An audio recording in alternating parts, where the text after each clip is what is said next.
The custody battle for a 9-year-old girl named Sonia. Now, before the age of 2, she went to live with a Tennessee couple who eventually adopted her. They were the only parents that Sonia ever knew until January, when a state judge ordered that she be returned to her biological father.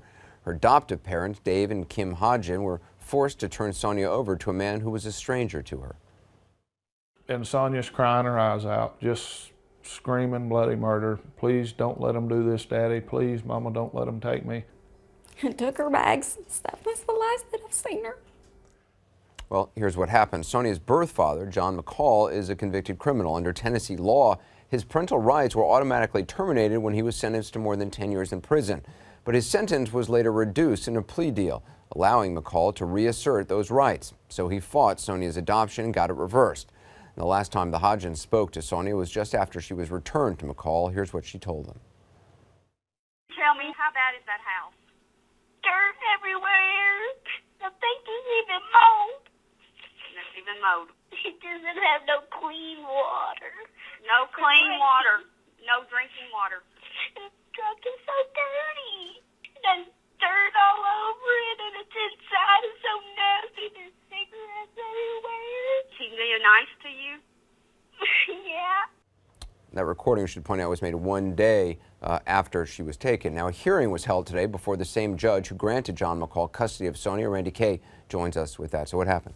Well, it was a bad day, Anderson. Bottom line for the Hodgens, the adoptive parents. They went to court for two things. They had filed a motion to try and get the judge to vacate the order which sent Sonia back to Nebraska to be with her biological father. So they wanted that order vacated, and they also wanted visitation rights with Sonia.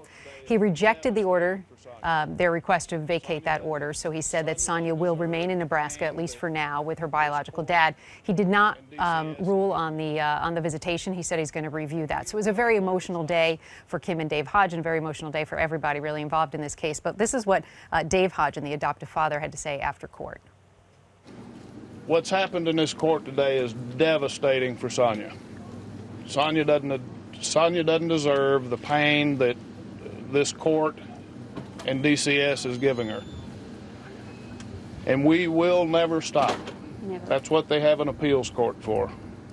And beyond that, we'll never stop, ever, ever, till we get our daughter safe back home in Dixon, Tennessee. The daughter does have a legal representative in the state who said that she wants to stay with her biological father, but the adoptive parents haven't been able to talk to her, so they don't believe it. What's the next step? Right. Well, the last call was that call that we just listened to from January 30th. The next step is that right after court today, the Hodgens attorneys appealed to a higher court, to the circuit court, because they want to have something that's called a best interest hearing. They said that Sonia's best interests have been ignored by this juvenile judge who made the ruling and sent her back to her biological father. So they want to have that ruling. They want it to happen in this higher court. One interesting note, though, Anderson, is there's this Nashville attorney who worked on helping retool Tennessee's adoption law, and he actually has come out talking about this case, and he says that the judge in this case, the juvenile judge who ruled on it, should have had a best interest hearing for Sonia. He said that this judge made an error in not having that best interest hearing.